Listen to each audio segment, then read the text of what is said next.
contemplating divorce, there's a lot of questions that are probably going on in your mind, and you're trying to discern whether or not you stick it out or whether you go ahead and take that first step and move forward.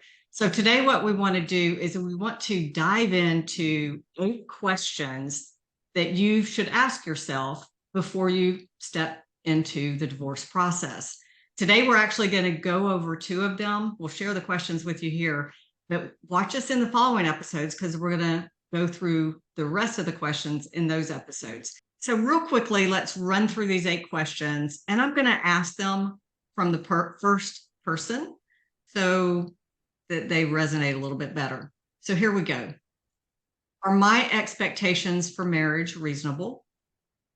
Have I made any changes to my own behavior? Have I truly communicated why I'm unhappy and specifically asked my spouse to change anything? Is there anything my spouse can do or say or change that would make me feel better about staying in this marriage? And then, how will divorce affect my children? Am I prepared for the financial changes that lie ahead? And finally, wrapping up with, have I considered what life will look like, what it will be like when I'm divorced?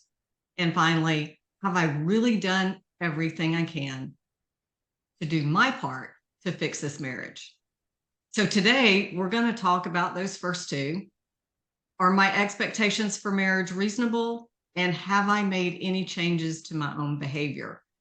And Allison, I'm going to let you sort of kick it off here with the expectation piece, because I do think in all relationships, and certainly in marriage, we tend to have expectations, and often those expectations are not communicated to the other party. You know, Elizabeth, that expectation word gets us in trouble in every area of our life, but no more so than in our expectations of marriage. You know, we all go through life as whether it's our parents, watching what our father does, our grandfather, or aunts and uncles, how they relate and what a good husband looks like. Or maybe it's we had a terrible father, but we've seen other families where they had wonderful fathers. So we set these expectations based on some role model that we've set about what we want in our marriage. And here's the problem with life. We go through life and things happen. And it's not what happens that derails us. It's the expectations that we had to begin with that weren't met. And that's when we begin to derail, because in our picture perfect mind and world, we know how it's supposed to be, and it isn't exactly like that. And sometimes, you know, things actually turn out better than we expected if we just allow things to unfold. And sometimes our expectations, you know, if my dad was John Wayne and I was waiting for a man just like my father to come along, I'd be waiting a really, really long time. And if my mother was this wonderful wife who stayed at home and cooked and cleaned and was a great mom, and that's just really not my cup of tea, but I think that's what I have to be a great mom and a great wife, I'm not going to meet my own expectations. So I really love that question, because are my expectations reasonable, or should I have any expectations at all?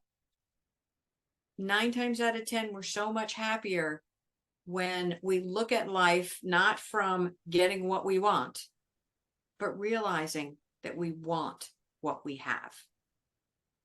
Take the expectations off the table, step back, look at your life. Maybe it's not as bad as you thought now that you're not measuring it against a fake litmus test. Yeah, when you were talking, it reminded me, so you said John Wayne, and I thought when you mentioned the woman's role, I first thought June Cleaver. For those of you who are watching that are a little bit older in age, you'll know who I'm talking about. And then I thought, well, it also could be Martha Stewart, but then it's like, okay, well, she could be a little controversial. So, but you're right. We do. Oh gosh, in every area of life, we come into a situation with expectations based on our life experience. So, like you said, most people generally, whether they know it or not, look to their fathers as being that mental picture, if you will, of what a husband looks like, behaves like, and the dynamics of that husband and wife relationship. And so then we bring that to our marriage, and whether it was good or whether it was bad, and probably if it was bad, we're looking for the opposite. We just think that magically, wave a magic wand and our marriage will be that. And I think the biggest uh, failure that we probably all have, at least in one relationship in our life, whether it's our marriage or with our kids or a coworker, is that word expectation. And I remember recently having a conversation with somebody, and they were telling me that they had moved to this specific area because they wanted to be close to their sister, and they wanted their kids to grow up together and have this close relationship. But the sister was just too busy and off doing her own, things and involved in her own activities. And lo and behold, guess what? That sister had no clue that the other sister moved there for that reason. But now they're mad at each other because neither of them are meeting the other's expectations, but they didn't communicate them. So communication is always key, but expectations could be a big divider of people, no matter the relationship. And once you step back from those expectations and take that honest look at your marriage, the first place you have to look honestly is at yourself. So that next question, have I made any changes to my own behavior? Now, first of all, that sounds like I'm beating you up. All you women out there, you're responsible for all of this. And that is exactly the opposite of what I mean by that. Because the only person we can control is ourselves. If you married him thinking you didn't like the way he dressed and it's okay, you can dress him, that may work if he lets you, and it's going to totally backfire if he won't. So if you don't like the way he dresses, maybe you need to rethink your role in this marriage. Who is he? Let him be himself. The only person you can change or may have any effect on is yourself. And so I'm not asking you to change. I'm asking you to look at how you act as part of that relationship. And are you dissatisfied because you feel like a second-class citizen? Well, ask yourself, is it him treating me like a second-class citizen?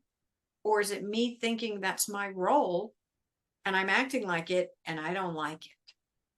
Because 9 times out of 10, when I start working with a woman going through the situation, she has given up her sovereignty. She has given up her autonomy to be the good wife. And it's not how she wants to live her life. And most men, that's not the woman they fell in love with. And if you really listen to them, they're just wanting the woman they met that was strong and outgoing and had zest for life. And now they've got the good wife. So first of all, take that long, hard look at yourself and say, is some of this my own doing? Because I can fix me. We all have that power to fix ourselves. And that's the first place to start. What could I do better? Not what I did wrong, but what could I do better? And how could I be more true to myself and see where this relationship goes? I truly believe that self-reflection is important, and being very mindful of how our behavior contributes to a situation, even if we're doing what we think is the right thing. But, oftentimes it could be the words we choose. It could be the eye roll. It could be a lot of things that we do, and perhaps we even do them subconsciously. We're not even aware of it. But if we slow down long enough and start taking stock, then sometimes we can see that maybe we have done something that lights a fire to a situation as opposed to diffuses it. I know when I was going through my divorce, those things that are so endearing when you're dating that you just kind of giggle at and you think, oh, isn't he so cute? They're the very things that annoy the crap out of you when you're married. And it's so weird how that happens. But I remember, in my marriage, just being so irritated with some of the things that my husband would do. And so I did start examining myself because, it just crawled under my skin. And so when I started thinking about my response to those little things that truly were insignificant, I was so surprised at how I changed, I didn't become like passive or, I didn't like do this 180 where I became a different person that was not myself. But what I did do is I was slower to respond. And then I thought about how I wanted to respond instead of just doing that quick reaction. And that made such a huge difference, not just in our relationship, it made a difference in me.